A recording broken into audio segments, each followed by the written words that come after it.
Koh-Lanta, les armes secrètes, qui sont les 3 aventuriers finalistes qui monteront sur les poteaux.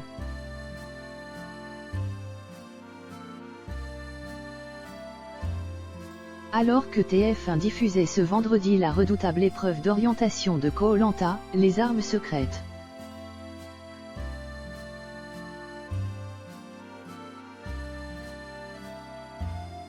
Ils ne seront que 3 à monter sur les mythiques poteaux la semaine prochaine pour la seconde et dernière partie de la grande finale.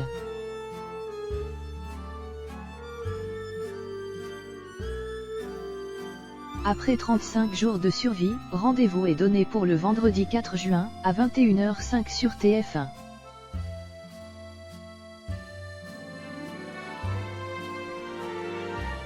Les téléspectateurs assidus de Koh-Lanta, les armes secrètes connaîtront enfin le nom du vainqueur de cette édition tournée en Polynésie française.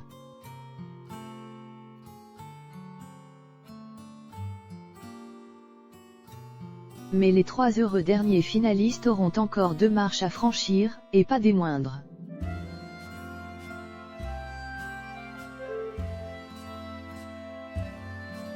Tout d'abord réussir l'impitoyable et mythique épreuve des poteaux puis, pour les 2 rescapés, sortir gagnant du vote du jury final.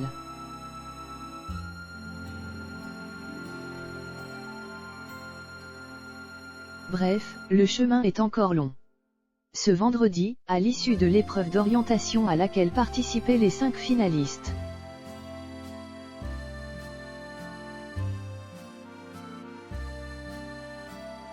Arnaud, Laure, Lucie, Jonathan et Maxine, 2 d'entre eux ont été éliminés.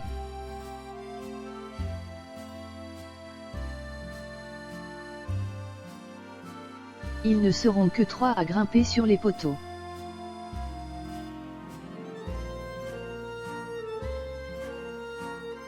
Laure tout d'abord, qui voit exploser son très efficace binôme formé avec Maxine, aux portes des poteaux.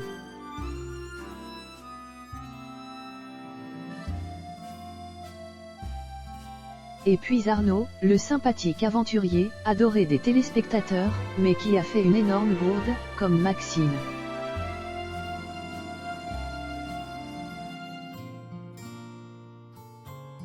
Les 2 anciens rouges n'ont pas démérité, bien au contraire, mais n'ont pas réussi à mettre la main sur l'un des 3 poignards qualificatifs.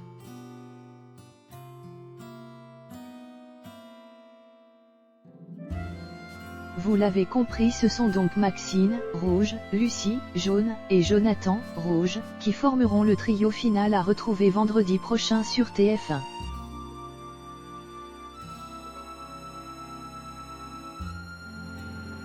Qui peut l'emporter? Télé Loisirs vous aide à y voir plus clair.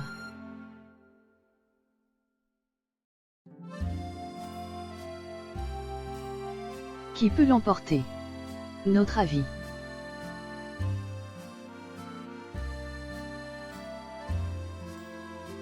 Clairement, le profil sportif de Maxine, on l'a vu sur de nombreuses épreuves, pourrait l'avantager sur les poteaux.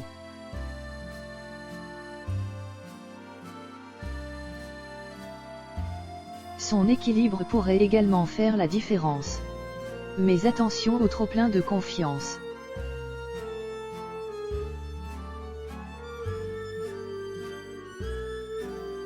Et puis, même si elle l'emportait, ces trahisons à répétition pourraient lui coûter très cher lors du vote du jury final.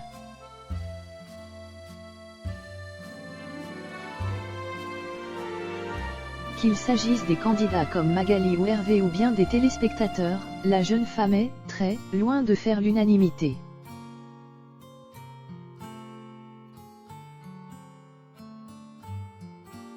Du côté de Lucie à présent. La candidate jaune arrivée en cours d'aventure mérite sa place, bien qu'inespérée.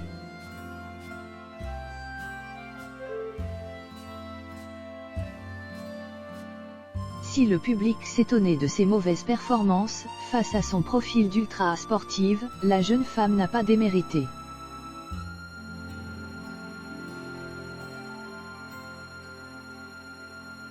Loin de là. Souvent mise à l'écart par sa propre ancienne tribu, elle a pourtant fini seule jaune face à 4 rouges.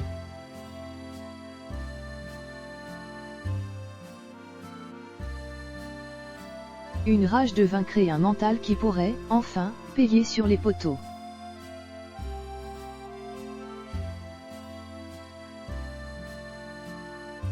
Un jury final déséquilibré.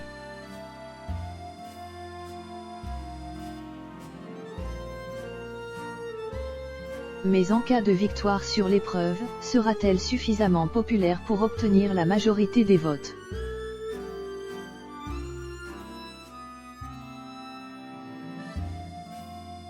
Une donnée à son importance, le jury final sera composé de 7 ex-jaunes contre seulement 5 ex-rouges, plus le troisième finaliste éliminé.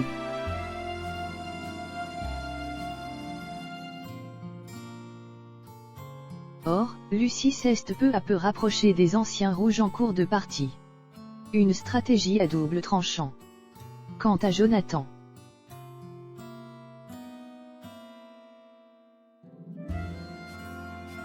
ce spécialiste en escalade se montre discret mais redoutablement efficace depuis le début de l'aventure.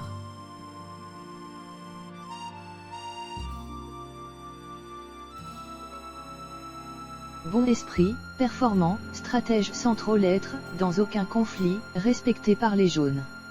En termes de jury final, Jonathan semble en bonne position.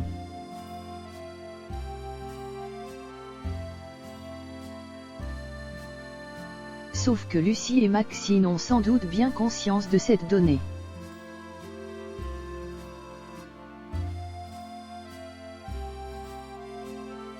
Résultat, le jeune homme se verrait dans la quasi-obligation de l'emporter sur les poteaux au risque de ne pas être repêché par la gagnante de l'épreuve.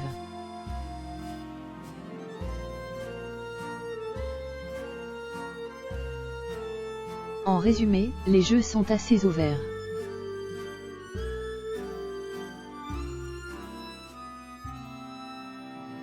Cap sur Koh-Lanta All-Star.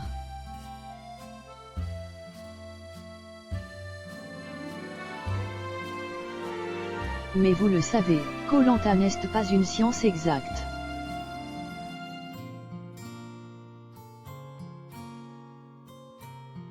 En début de saison, Denis Brognard nous rappelait que pour l'emporter, il faut être capable de mettre au point un cocktail compliqué.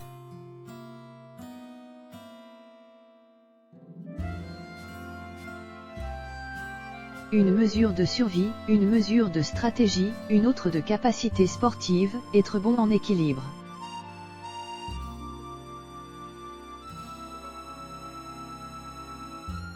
Le tout saupoudré d'un zeste de capacité à gérer l'humain dans un groupe. Réponse vendredi sur TF1. Et après?